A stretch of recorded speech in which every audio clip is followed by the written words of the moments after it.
છે ને તમારા છોકરાની છે ને મારા ટ્યુશનની તો કઈ જરાય ચિંતા કરતા જ નહીં. એનું બ્રાઇટ ફ્યુચર છે ને મારા હાથમાં જ છે. તમે જરાય ચિંતા ના કરતા. ફ્યુચરની ચિંતા તમે પહેલા કરો. આ લાઈટ વર્કું કરાવો. અંધારામાં છોકરાઓ ભણે છે અહીંયા.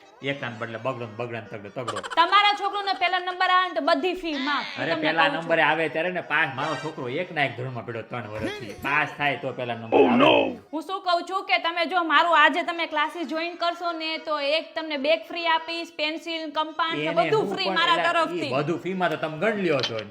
500 રૂપિયા વધારે લ્યો છો. બેગ આવે 100 રૂપિયા.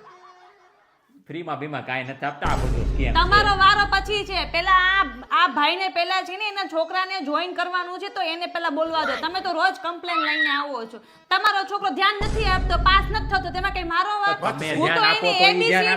હું તો એને એબીસીડી શીખવાડું છું પણ ઈ ઘરે જઈને હું બોલે મને હું ખબર પડે. એબીસીડી માં સી ફોર કેળા બોલે છે. હું સી ફોર કેળા નથી. તમને કેટલી વાર મેં તમને કીધું કે ફોર કેળા થાય, સી ફોર કચુંબર થાય પણ તમે તો સમજતા જ નથી. મેડમ ને જી ફોર ગ્વાકામોલ નો સ્પેલિંગ નથી આવડતું. આપણે આ કલા ક્લાસીસ એની કલા ખબર નથી પડતી. ત્યાં ગ્વાકામોલ સેન્ડવિચ બનાવે ત્યાં ક્લાસીસમાં. આપણે હાલો આ બાજુ બીજું ક્લાસીસ એમાં જઈએ. આ કલા ક્લાસીસ આમ નહીં મેળવે. હાલો તમારે હારે હાલો તમે સાંભળો. તમે હાલો.